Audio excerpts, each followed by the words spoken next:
Hey everyone, welcome back to another episode of Focus In. It is your host Ethan back at it again. I hope everyone's week was great. Mine was pretty all right. It's been busy, but it's been all right. I've been able to handle it and manage it.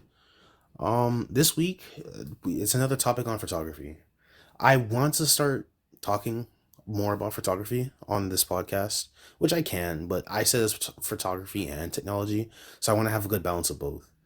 However, I want to lean more towards photography since I believe that's a little bit of a niche topic when it comes down to podcasts. I could be wrong about that, but I don't see a lot of podcasts like they mostly focus on technology, so that's what I kind of want to.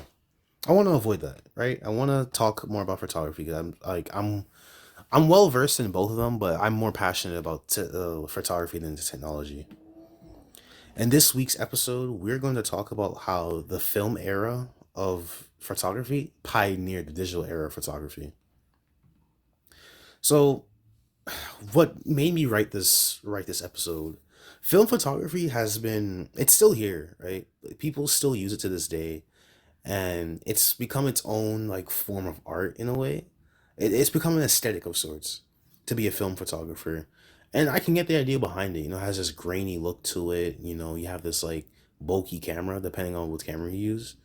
I mean, it's they still have like the same bodies, maybe a little bit smaller than digital cameras, but still, it's like looking at it, I'm just like, wow, this is really cool. This is really fascinating. People are still using these cameras to this day, and I really like that's something that's really cool to me. But film photography, it's been around for ages now, right? A guy named George Eastman, like he was in the play era photography, and he realized that just to get pictures, it was so tedious of a process. It was too complicated, and he was like, "Yeah, we're gonna change that." So his motto became, "You push the button, and we do the work." And because of that, now we have Kodak. Which is fun fact. The name was chosen because the sound the camera made, which I'm imagining was a heavy click sound for some reason.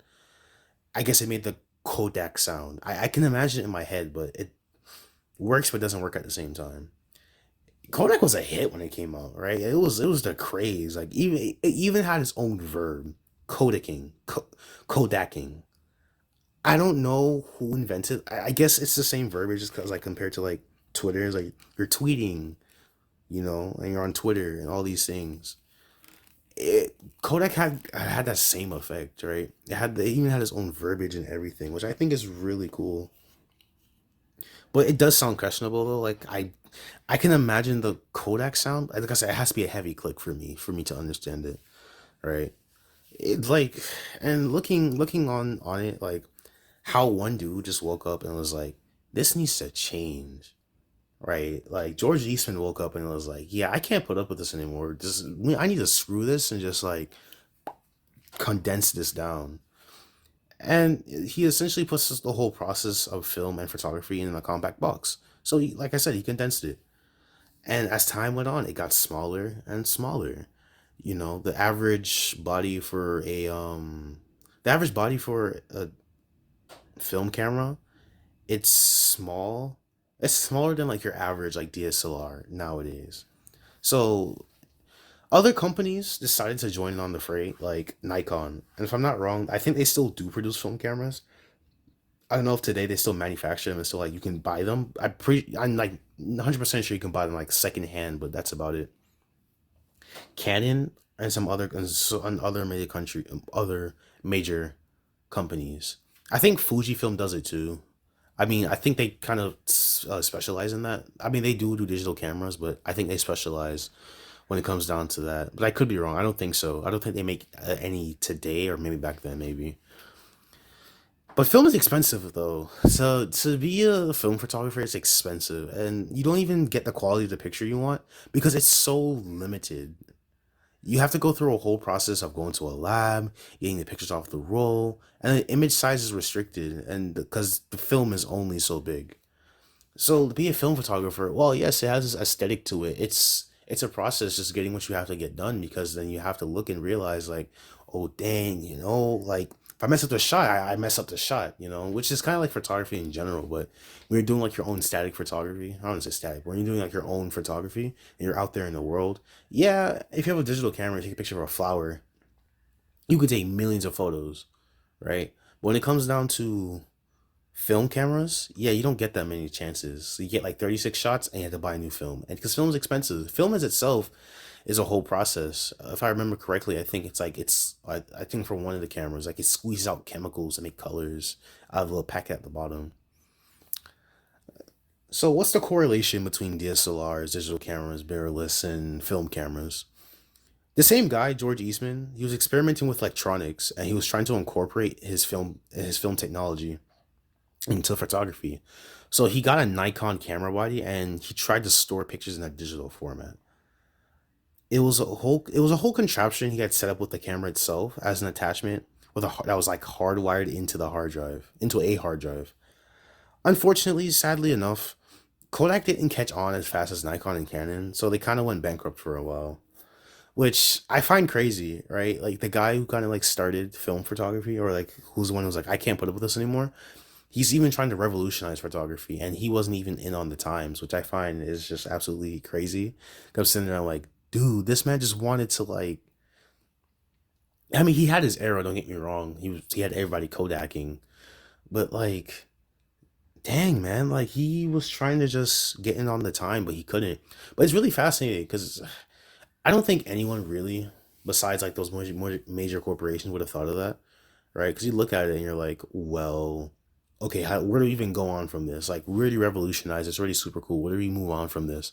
And he's like, I want to store it in a digital format. So he just has his attachment onto a Nikon body, and it's like, okay, we're gonna store those pictures into a digital format, right?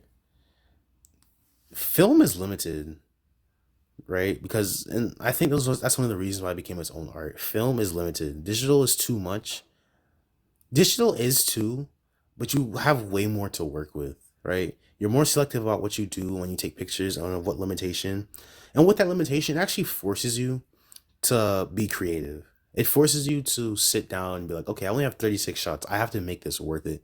And sometimes you get some really good shots. Sometimes you don't get that many good shots. But it's a hit or miss. But think about it, right? When you should be more careful with like 36 shots compared to unlimited shots on DSLR or on a mirrorless camera. There's less room for error, and I'm not saying you won't make mistakes, but in a way, it gets you to know your camera more and appreciate where photography has come from over the years. It really does let you just sit down and think and be like, well, this is film photography. This is where we had to go. This is really cool. But then when you sit down and think about it, like I said, it forces that creativity out of you because you only have so much to deal with. You only have so many shots, and filming itself is expensive, and that's what you don't want. You don't want to sit there and have to deal with, I don't know how to explain it, right? Because with a digital camera, I say I don't know how to explain it as I'm about to explain it. With a digital camera, I mean, you still have limited shots, but you have way more room. You have way less room for error unless you're doing like an event. Trust me, I know. I had many instances where I'll take pictures of an event and then I'll miss like the major thing. I think in my first episode I mentioned I was like, yeah, I think I missed the kiss at a wedding, but I didn't, surprisingly. It's just the fact that my card, the SD card of my camera was reading so fast, it heated up, so I couldn't read any more pictures, or not read. Sorry, I couldn't write any more pictures on the camera. Could not write any more pictures onto the SD card. So it'd sit there and be like, yeah, busy, busy, busy. And I had to wait for the card to cool down because I'm just like doing burst shots and whatnot to capture everything that's going on. So it really does depend, and it's really all up to you when it comes down to comes down to the photography you want. I mean, I don't think digital is better than film or film is better than digital. I mean, everybody has their niche. Everybody has something that they wanna partake in. Photography is photography, and like I said, it's a very subjective form of art. I think all forms of art are subjective, really, because what qualifies as a really good picture, what qualifies as a really good photo, you don't know that. Like I said, the guy who drew the Mona Lisa, like I said, just the guy, as if he's just like some guy I see every day, like my neighbor. No, but like the guy who drew Mona Lisa, he just was drawing some random lady, and then now it's one of the best paintings in the world, you know? And I think that's one of the things film photography can really bring out of photographers. It kind of forces them into this little box of sorts and like, this is what you have to work with. You can't work with this. Oh well. I mean, yeah, you can buy film. You can just buy a bunch of film, but remember, once you take those shots, you take those shots. It's not like a digital camera. It's like, okay, you get a bad shot, okay, delete it, and you still have space. That's just not how it is. So you actually have to just What you have to do is it's just you have to be creative with your photography. You really have to get down with it, and it helps you to learn your camera more. A lot of people prefer like the analog feel with cameras, twisting the dials, pressing the buttons, all these things. I mean, digital cameras have like a film. They have a film filter, which isn't bad, but usually the argument is that you always want to go with the original and just get what you have to get done with that because then you can only get that type of feeling from that type of camera. It's just like, and there's so much science behind it, which I think is really cool because like the whole like the chemicals would like squish out into the they would squish out into the actual paper, which is really cool to me.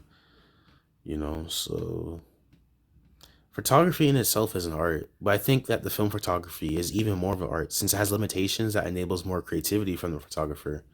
The history of film photography is fascinating as well because film photography was born out of frustration from the process of its predecessor, plate photography.